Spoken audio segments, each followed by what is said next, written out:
Nós estamos estudando 1 Pedro, capítulo 5, e vendo as concessões de Deus para a igreja.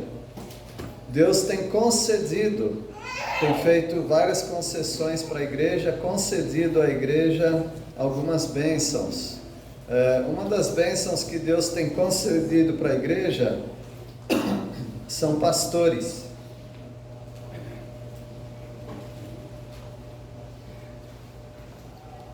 Os pastores são sempre em plural.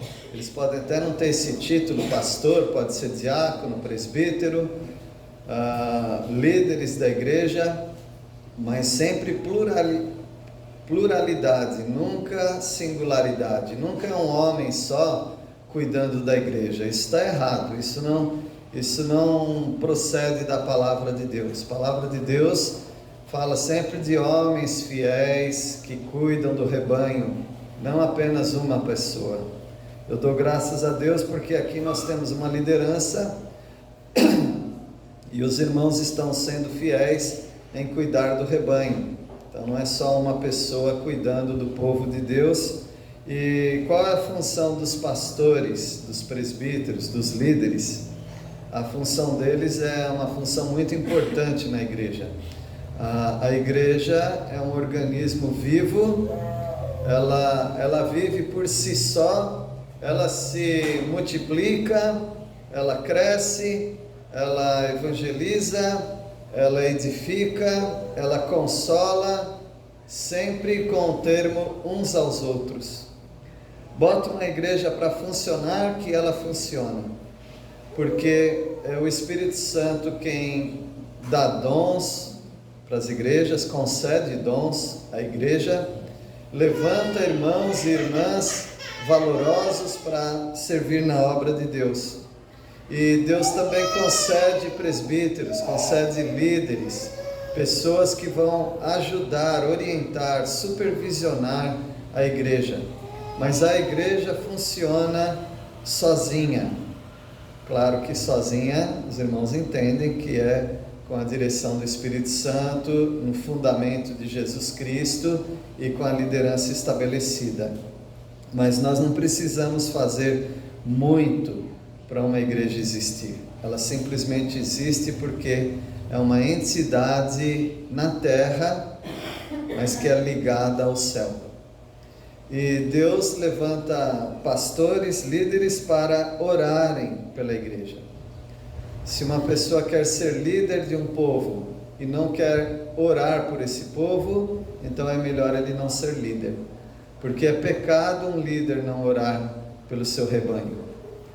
Samuel, embora não dirigisse nenhuma igreja, era do Antigo Testamento, mas ele era um juiz do Antigo Testamento. Ele fala que ele não pecaria deixando de orar pelo povo. Então seria um pecado líderes não orarem pelo seu povo. Então tenho certeza, meus irmãos, que se essa igreja estiver andando conforme Deus quer, vocês têm líderes que oram por vocês. Vocês têm pessoas que estão zelando pela vida de vocês.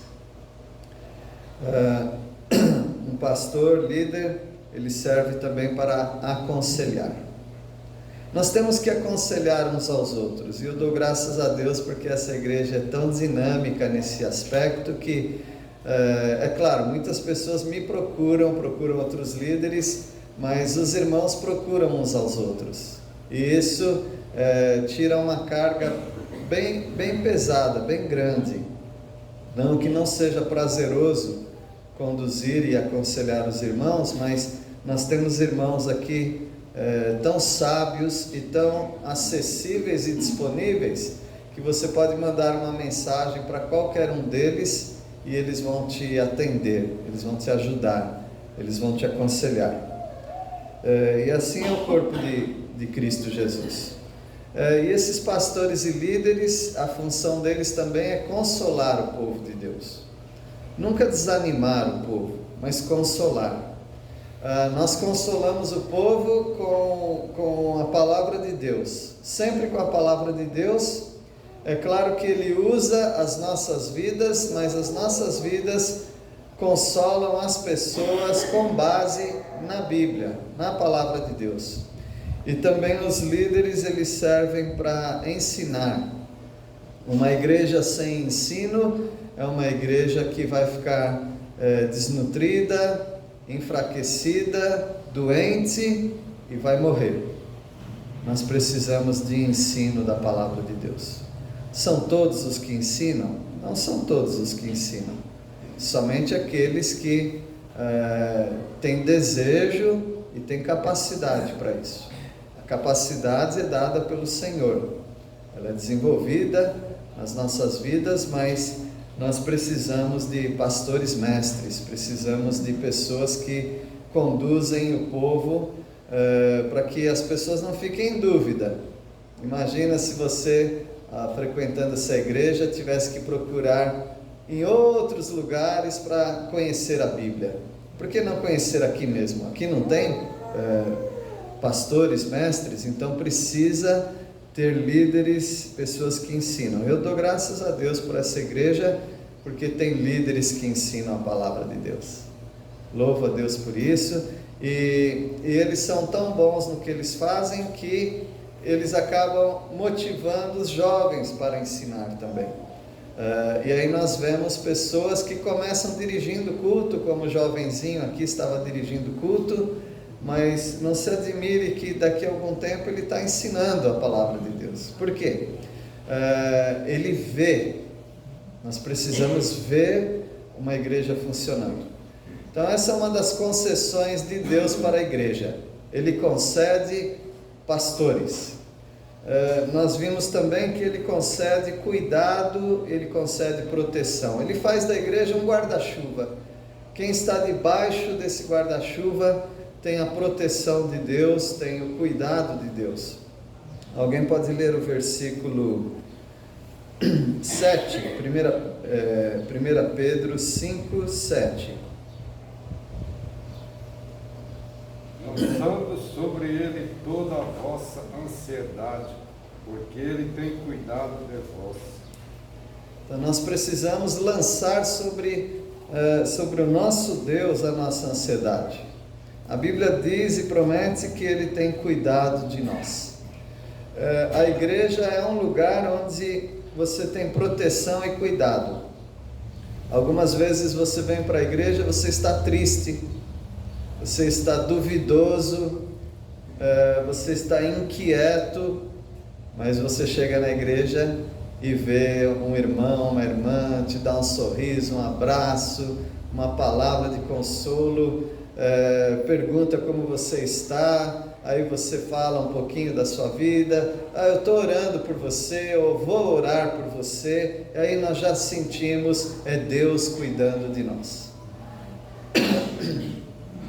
Algumas pessoas subestimam o valor da igreja, e algumas pessoas elas ainda estão na antiga cantiga, que diz: eu posso ser crente em casa. Eu posso ser crente em casa. Está tão ultrapassado, irmãos, tão ultrapassado, porque todos os que tentaram falharam. Você não deixa de ser crente porque você está em casa. Você é crente em qualquer lugar, mas quando nós falamos do ser igreja, em casa não dá. Não dá. Pega a chave bíblica e escreve lá, eletrônica, né? Escreve lá, uns aos outros. E faça uma pequena pesquisa sobre uns aos outros. E tenta praticar isso em casa. Você não consegue. Se é um ao outro cônjuge, tudo bem. Se é um ao outro pai e filho, tudo bem. Mas um ao outro é muito mais do que isso. E você só encontra o exercício da expressão e a prática na igreja, de uns aos outros. Alguém pode falar uns aos outros aí? Menciona uns aos outros. Uns aos outros. Obrigado. Põe mais carne nesse esqueleto aí. Perdoando-vos uns aos outros. Que mais? Amando uns aos outros. Que mais? Suportando uns aos outros. Servindo de suporte.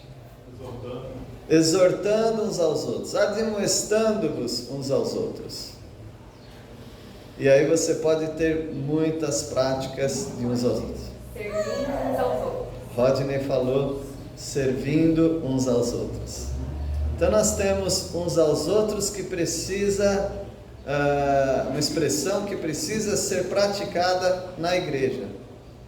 A palavra de Deus diz em Hebreus 10, 25, que nós não devemos ser como é o costume de alguns, que eles deixaram de congregar com os irmãos. Deixar de congregar com os irmãos é ruim, tanto mais quanto vede que o dia se aproxima. O dia se aproxima, meus irmãos. Eu sempre falo, pode estar guerreando no mundo todo, você pode ficar só observando, mas se chegar em Israel, o relógio de Deus começa a ser ativado. Então pode ser que se intensifique, pode ser que, como das outras vezes, pare. Mas no mesmo momento que houve ataque contra o povo de Deus, mesmo não convertido, é povo de Deus. Naquele mesmo momento, poucas horas depois, no Reino Unido já houve passeatas gigantescas a favor daqueles que estão atacando Israel. No Canadá também, já saíram nas ruas. No Brasil, já se manifestaram a favor das pessoas que estão contra Israel. Na Alemanha, na Holanda, será que o mundo está começando já a se despertar aquele ódio que vai fazer com que blocos de países comecem a servir a um propósito que virá em breve, o anticristo? Meus irmãos, tanto mais quanto vede que o dia se aproxima. Nós precisamos congregar juntos, precisamos nos fortalecer, porque em algum momento alguns vão estar sozinhos, porque eles já estão acostumados a ficar sozinhos. E a palavra de Deus nos ensina a ficarmos juntos.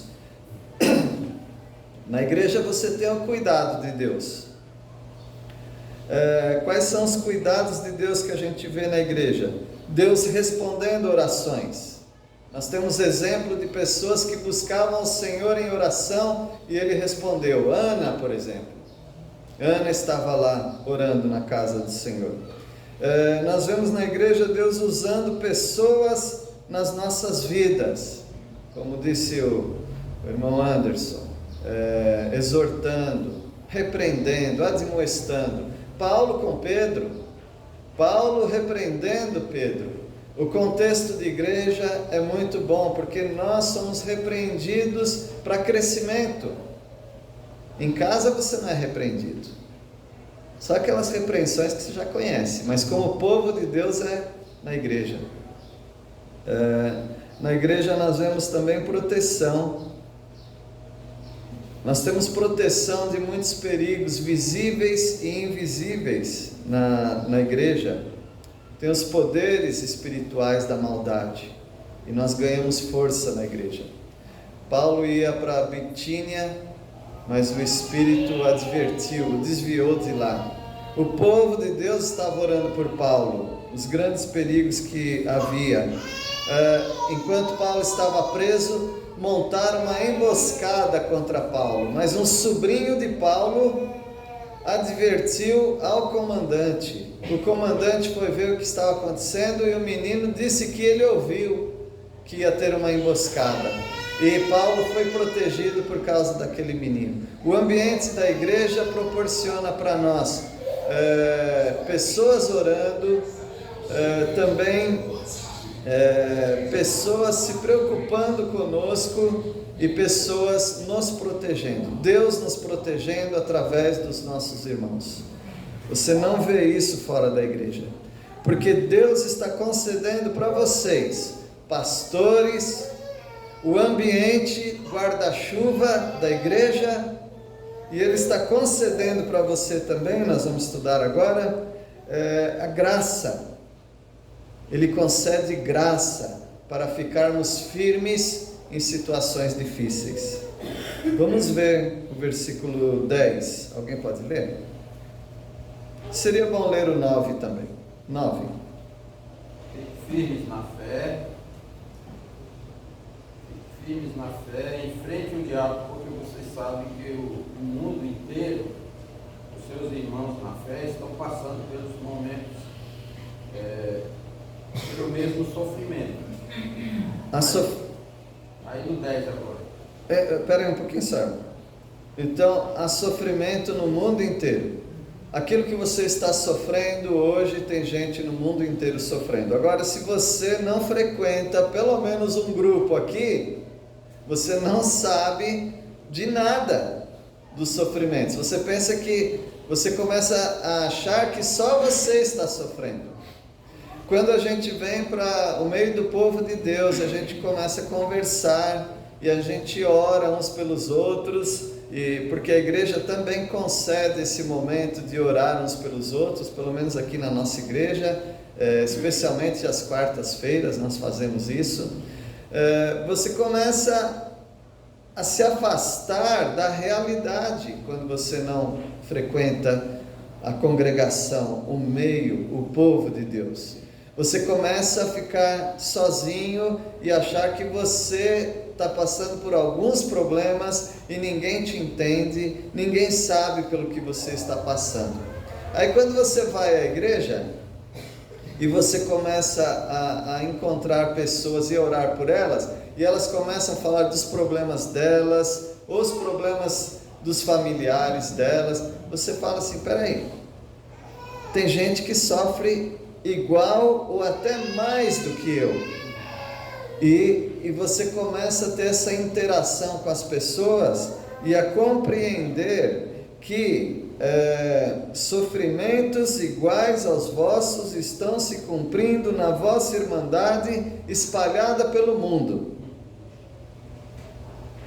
Como o nosso contexto é pequeno, é reduzido, mas mesmo assim você sabe que está espalhado pelas famílias o sofrimento. É só você prestar atenção, é só você observar, é só você sair do seu casulo e perceber que há outras pessoas que também sofrem. E é uma bênção participar dos sofrimentos das pessoas também. Carregar um pouco da carga que as pessoas carregam e elas carregarem um pouco do fardo que nós carregamos. Esse é o povo de Deus. Há uma grande alegria. Parece que o sofrimento ele fica até mais leve quando nós estamos no meio do povo de Deus.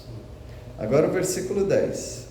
Mas depois de sofrer por um pouco de tempo, o Deus que tem por nós um amor sem limites e que chamou vocês para tomarem parte na sua eterna glória, por estarem unidos com Cristo, Ele mesmo os aperfeiçoará, dará firmeza, força e verdadeira segurança. Deu um nó no meu cérebro aqui, irmão. Eu vou pedir para alguém com uma outra versão também ler para ver se o pensamento encaixa aqui na minha cabeça. Ora, o Deus de toda a graça, que em Cristo vos chamou à sua eterna glória, depois de terdes sofrido por um pouco, Ele mesmo vos há de aperfeiçoar, firmar, fortificar e fundamentar. O Deus de toda graça. Então Deus concede pastores, Deus concede proteção e cuidado, e Deus concede graça.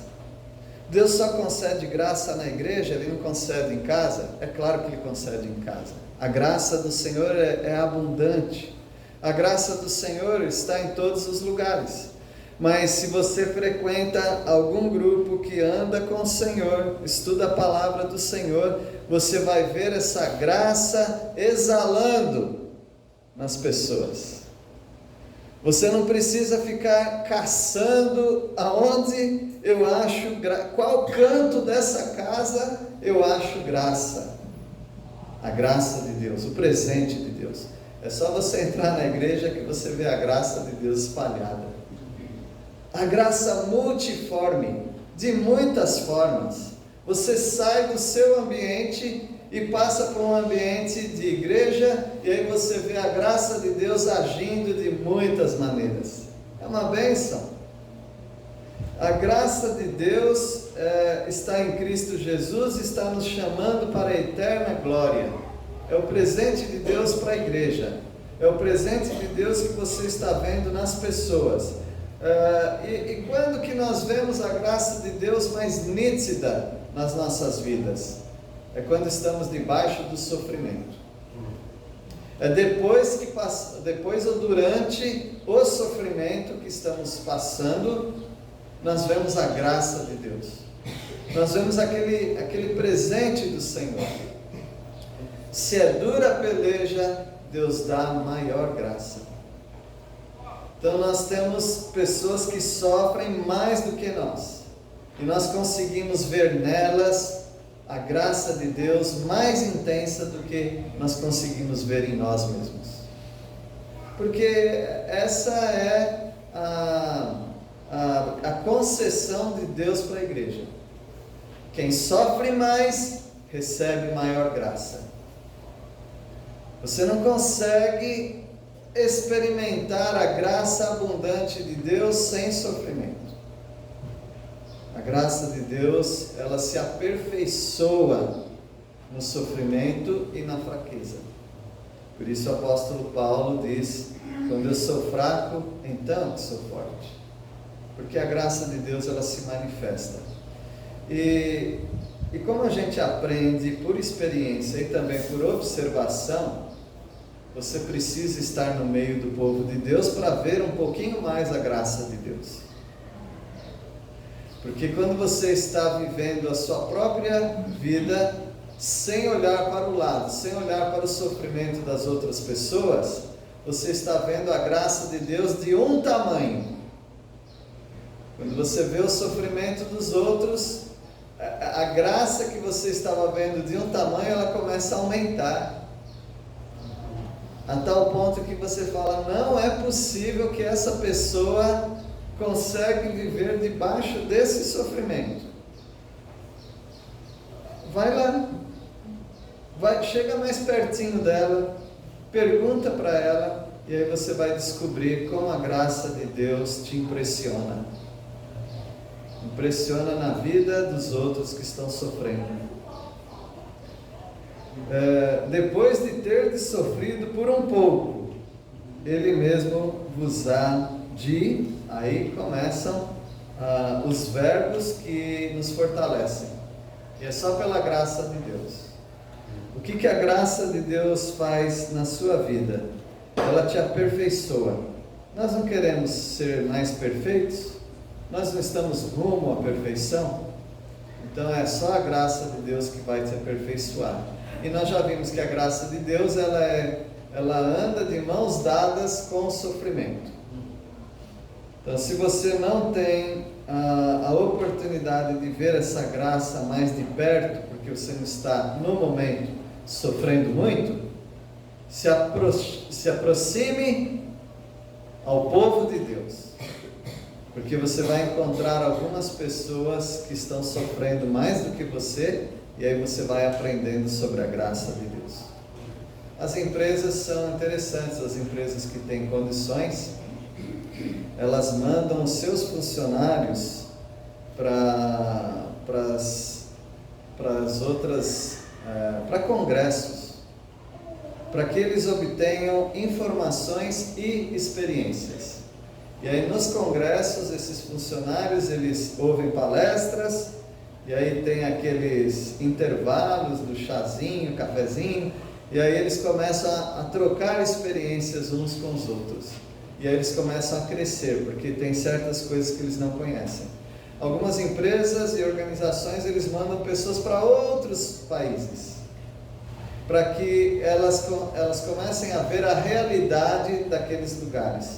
E há pessoas que, ao presenciarem realidades que elas nunca tinham visto no seu local de trabalho, de ministério, elas aprendem com a experiência dos outros, enriquecendo uns aos outros. E aqui eu estou tentando destruir todo esse conceito de que eu não preciso muito de igreja. Você precisa mais do que você imagina. As pessoas que não são dadas ao corpo de Cristo, a comunhão do corpo de Cristo, elas têm a tendência de se tornarem cínicas. Por que cínicas? Porque elas não prestam mais atenção no sofrimento das outras pessoas. Por quê? Porque elas não presenciam de perto o sofrimento das outras pessoas. Elas não sabem a dor, a luta que é ter um filho rebelde. Porque elas não têm filho rebelde. Elas precisam encostar perto de alguém para sentir um pouquinho desse sofrimento. Elas não sabem o que é ter alguém que depende de tratamento intensivo para a saúde. Porque na família delas está tudo bem na saúde. Mas elas precisam encostar perto de alguém que está carregando o fardo de alguém muito doente, tendo que dar medicamento, tendo que levar aos médicos, às vezes sem ter condições de ter condução para levá-los. E aí você sofre. Toda quarta-feira eu sofro demais.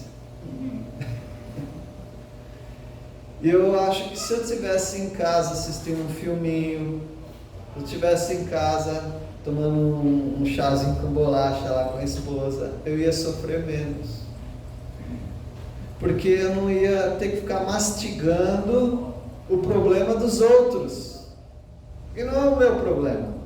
Ah, mas espera aí, como não é o seu problema?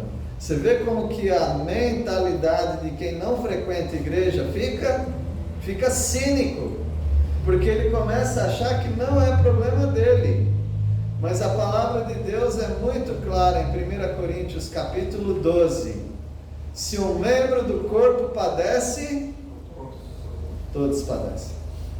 Uma vez eu estava dando um estudo numa igreja, não foi essa aqui, mas podia ser essa até, porque desse tipo de gente tem em todo lugar. Eu estava dando um estudo e falando do sofrimento. E aí ele me sai com uma frase de um filme da época: a vida é bela. E eu pensei que ele estava brincando, mas ele falou: não, a vida é bela mesmo. Eu falei: mas como, irmão? É porque eu não tenho passado por sofrimento. Deus tem sido muito bom comigo. Aí eu falei: porque você está olhando só para você. Quando você olha só para você, e se no momento você não está passando sofrimento, você acha que a vida é bela mesmo. Começa a sair da sua casa e observar a vida normal. Que a sua vida não está sendo normal, graças a Deus você não está sofrendo. Mas começa a observar as pessoas, começa a perguntar, começa a deixar de ser tão egoísta. Eu não falei tudo isso aí para ele, tá? E você vai observar o sofrimento das pessoas, e se você é do corpo de Cristo, você vai começar a sentir também. Não digo que você vai sentir igualzinho elas estão sentindo, mas você vai sentir. Mas aí você vê um sofrimento de um, sofrimento de outro, sofrimento de outro, sofrimento de outro. Você começa a absorver isso de tal maneira que você começa a também a se entristecer com elas. O crente que não sofre todos os dias é egoísta. Não tem um dia na sua vida que você não está sofrendo.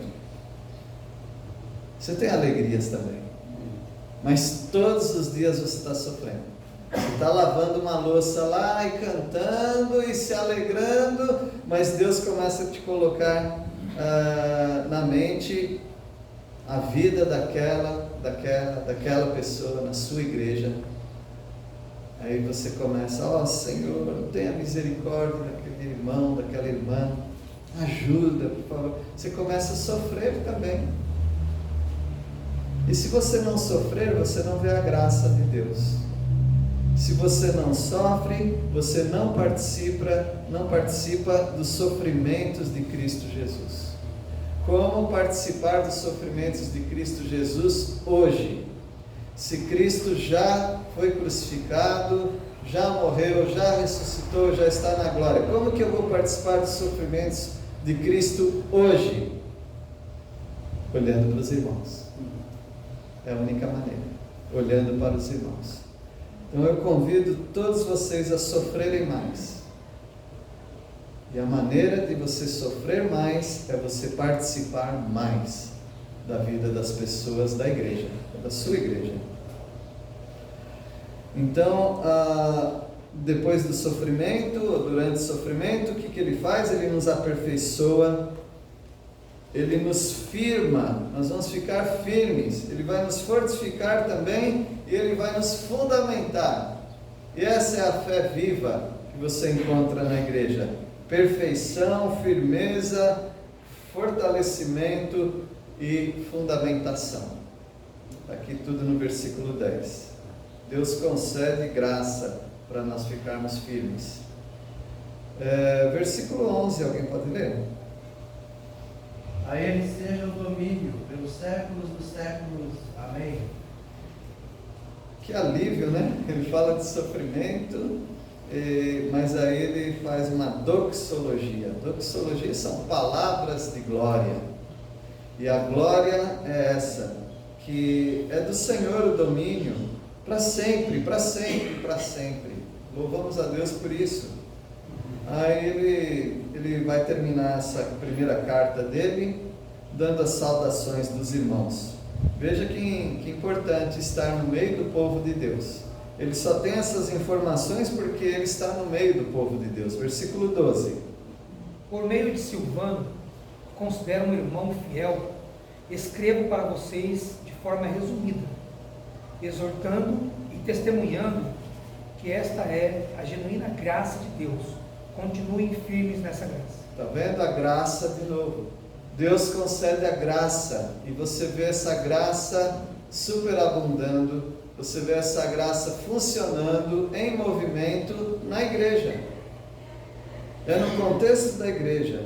E ele está ali junto com Silas. Sabe que Silvano é o Silas, né? Ele está com Silvano, que é um irmão fiel. Você poderia ver tantas pessoas fiéis na igreja. Tem pessoas que se desviaram da igreja porque eles acham que não tem ninguém fiel. Pelo menos um a menos, né? Foi embora. A igreja está cheia de hipócritas, não vão mais à igreja, então um a menos também. Então veja, nós precisamos dos irmãos. E há irmãos fiéis, é só encostarmos neles e descobrirmos como Deus está trabalhando, a história que Deus está escrevendo na vida dos meus irmãos. Eu vou aprender muito com isso.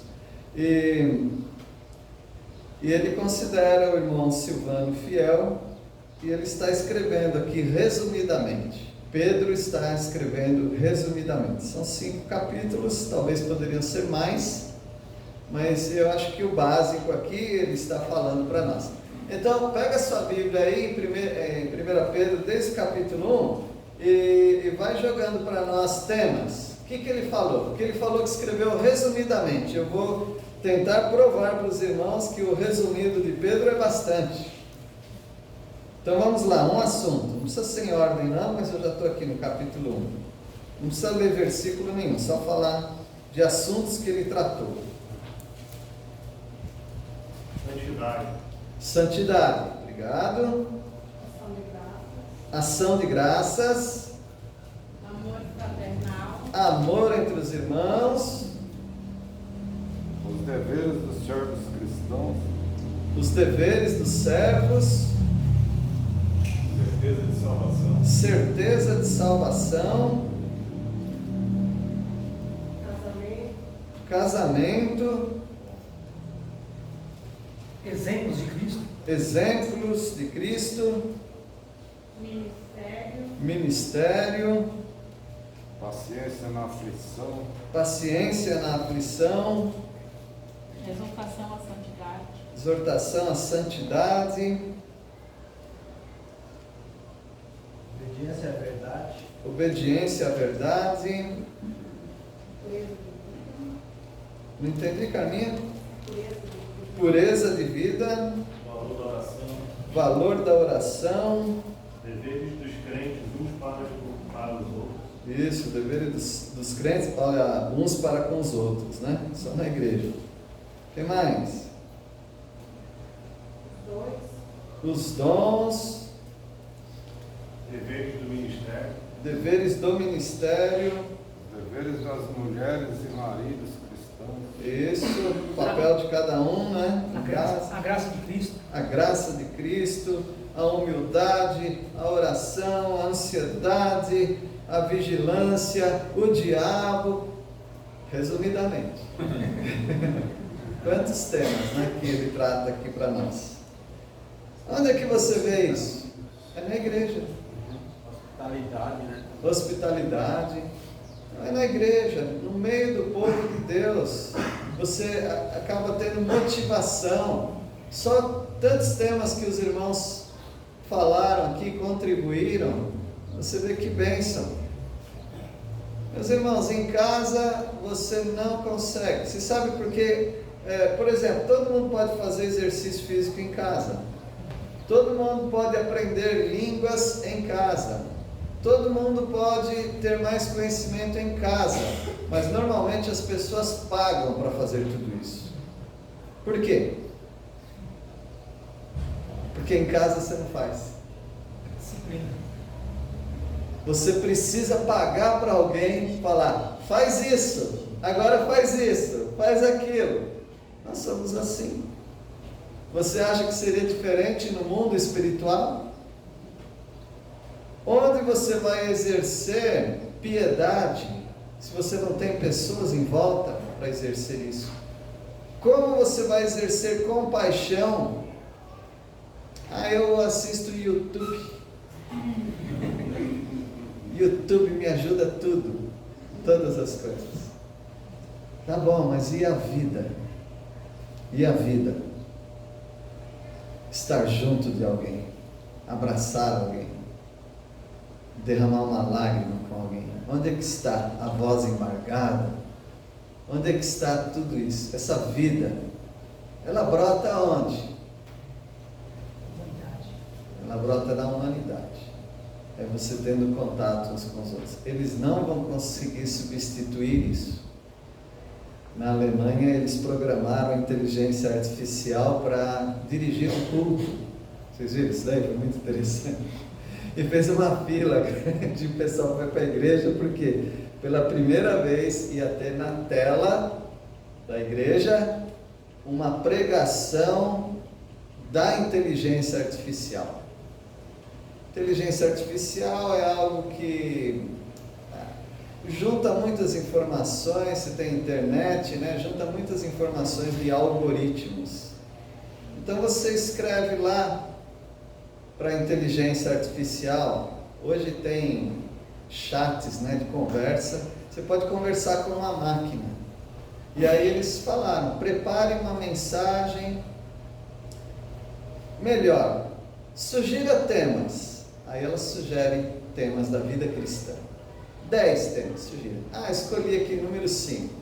Fale sobre, vocês falaram, purificação de vida.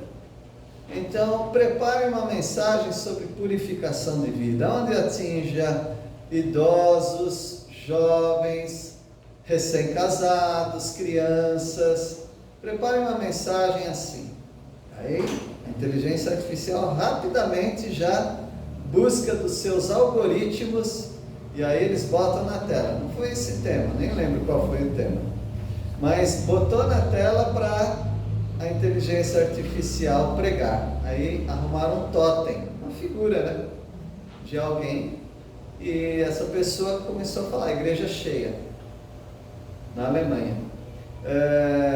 Mas foi muito interessante a reação das pessoas, porque eles estavam filmando a reação das pessoas. E depois, as pessoas dando entrevista. Você sabe qual foi o resultado? Chacota. As pessoas começaram a achar muito engraçado. Funcionou. A inteligência artificial pregou direitinho, dentro do padrão que se espera daquela igreja, por exemplo. E pregou direitinho, sem problema nenhum. Mas não teve vida, não teve poder. E aí eles riam, né? Acharam muito engraçado uma inteligência artificial pregando para você. As pessoas não levaram a sério. Não dá para seguir uma inteligência artificial. Porque é uma inteligência, mas é artificial. Aí depois alguns entrevistaram, eles falaram, achei a experiência muito boa, mas engraçada. E aí eles foram dizendo, se vocês não viram isso, dê uma olhada por aí que vocês vão achar. Então, meus irmãos, é só no meio do povo de Deus que você consegue enxergar isso. Fiquei muito triste, porque alguém falou assim, olha, eu gostei tanto do período da pandemia, porque eram tão boas aquelas reuniões, aquelas lives, eram tão gostosas, que deveriam continuar. Eu fiquei muito triste com isso, porque se alguém sentiu assim, você está perdendo sua vida, você está perdendo a essência do que é ser igreja. Pastor, eu gostei de uma coisa no tempo da pandemia. A gente não sabia abrir celular, a gente não sabia entrar, a gente não sabia assistir tudo. E foi naquele período que Deus nos ajudou e Sim. nós conseguimos também participar naquela época dos cultos, porque a gente não sabia mexer. Então eu não sei se não tivesse tido aquele acocho lá, se a gente conseguiria hoje estar fazendo já tantas coisas pelo celular. Então aquela parte foi muito bom. Agora a parte de comunhão, claro que não tem limite, é diferente. O Jonas até deu a pipoquinha pra gente na live, né, Jonas? Lá em casa eu quero. Mas faltou, né, irmãos? Então, não perca a vida que há na igreja. A igreja é um organismo vivo. Mantenha isso. Você vai precisar muito na sua vida dessa vida que é na igreja. Versículo o 12 que nós lemos, né? Ele escreveu resumidamente, ele exorta, ele testifica, de novo. Então, o que a gente fala na igreja, eu não vou na igreja, por quê? É tudo a mesma coisa.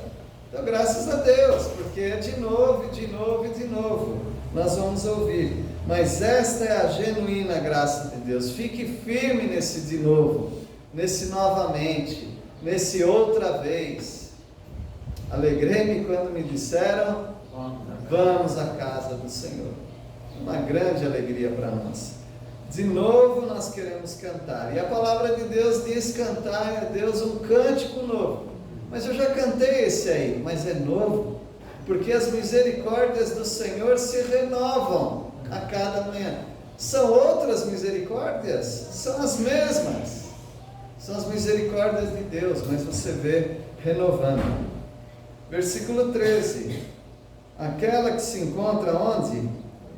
Em Babilônia, também eleita, o saúda como igualmente meu filho Marcos, João Marcos, né? Pedro, né? Pedro está escrevendo da Babilônia. Será que é a Babilônia lá de Ur dos Caldeus? Provavelmente não é essa Babilônia. Ele está escrevendo de Roma, porque o apelido de Roma era Babilônia, certo? Então Babilônia poderia ser Roma. Alguns evangélicos eles não gostam que seja em Roma, porque aí vai dizer que Pedro esteve em Roma. E se Pedro esteve em Roma, eles estão certos, ele é o primeiro Papa. Gente, esquece isso aí, isso não é problema nenhum para nós. Nós não cremos nessa figura papal. Essa igreja eleita está mandando abraço para todo mundo, né? E o João Marcos também. E versículo 14. Saudai-vos uns aos outros com ósculos de amor. Isso, ósculo é beijo. Então os irmãos eles se beijavam. E algumas culturas faziam e fazem isso, né? Mas nós não é nosso costume, né? Mas nós nos abraçamos, nós damos as mãos, nós sorrimos. Então nós temos a maneira. Ele só quer dizer assim: pratiquem isso uns aos outros. Como é que você vai abraçar alguém uns aos outros lá na sua casa? Né? Manda um abraço para ele, tá bom, mas fala para ele vir dar um abraço. Então nós temos a grande oportunidade de estar na igreja e vivendo o Evangelho. Faltou um final, né? Talvez eu impedi a pessoa de ler. Pode ler o final? Paz seja com todos vós que estáis em Cristo Jesus. Isso. É a paz que nós temos. Então, meus irmãos, para ficar firme na graça do Senhor, você precisa confiar na palavra de Deus. Isso é uma das coisas. Confiar na palavra de Deus. Pedro e os discípulos tinham pescado a noite toda. Eles não tinham conseguido nada. Mas o Senhor Jesus, chegando a eles, disse: lancem a rede do lado direito. Ah, não é nisso que a gente estava errando? Então, a gente estava jogando do lado esquerdo? Não. O Senhor falou: lance a rede aqui. E eles lançaram e pescaram tanto que as redes estavam prontas para se rebentar. Mas antes, Pedro diz assim: nada pescamos a noite toda, mas sob a tua palavra, porque o Senhor está dizendo, a tua palavra, então nós vamos confiar. Então você vai ficar firme na graça de Deus, confiando na palavra dele. Para você ficar firme também, você precisa praticar oração. Oração é uma prática. Orar sozinho é muito difícil, irmãos. Precisa ter muita determinação para orar sozinho. E devemos orar sozinhos. O Senhor nos ensinou. Mas orar em grupo também faz muito bem. A gente ganha força, a gente ganha motivação e a gente ganha motivos, inclusive, de oração. Orarmos pelos outros, né? O Daniel orava 3 vezes ao dia. Ele orava sozinho, talvez ele quisesse outras pessoas para orar com ele. Mas nós precisamos praticar a oração. E também para ficar firme na graça de Deus, você precisa andar com irmãos em Cristo. Meus irmãos, isso você precisa voltar a praticar, se você está meio descuidado nisso. Volte a andar com irmãos em Cristo. Eles são referência para a sua vida. Estar com os irmãos é um privilégio e é um dever ao mesmo tempo. Estar com os irmãos. Por isso nós temos que valorizar a igreja. Então Deus concedeu algumas coisas para a igreja. Ele concedeu pastores, Ele concedeu cuidado e proteção, e Ele concedeu também a graça dele. E a importância da igreja é tão grande, mas tão grande, irmãos, que a igreja tem inclusive protegido incrédulos.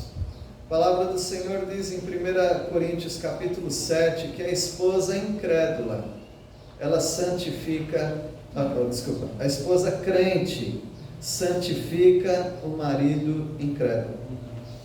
Ele fica debaixo da mesma proteção.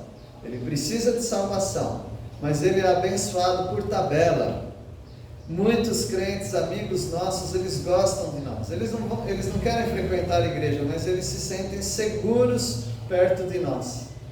Eles pedem oração. Fala lá na sua igreja para orar por mim. Outros falam: eu confio muito na oração de vocês. Então eles sentem essa segurança, porque a igreja dá segurança. E o que é a igreja? Um amontoado de cadeiras? Não. A igreja é o povo de Deus funcionando juntos para o louvor da glória de Deus. Que Deus abençoe os irmãos, resgatem o valor da igreja nas suas vidas. Vocês têm pastores que cuidam de vocês, vocês têm cuidado e proteção dentro da igreja, e vocês têm a graça de Deus abundante e revelada através dos irmãos na igreja. Deus os abençoe. Vamos orar. Agradecemos a Deus pela Tua palavra e porque o Senhor nos ensina a recebermos como um presente os pastores, o cuidado, a proteção e a Tua graça. Tudo isso manifestadas na igreja. Nós agradecemos a Deus por esse corpo chamado igreja, tanto aqui como em outros lugares. Nós pedimos a Deus que o Senhor fortaleça as nossas vidas. Obrigado por todos que aqui estão, pelo irmão Francisco, a irmã Edith, que o Senhor abençoe também a igreja deles lá no Jardim Florense, o pastor Josias, e eles também sentem esse valor da igreja. Nós te agradecemos porque um dia estaremos todos juntos como a igreja do Senhor Jesus Cristo, reunida e glorificando ao Senhor pelos séculos dos séculos. Nós agradecemos em nome de Jesus. Amém. Amém.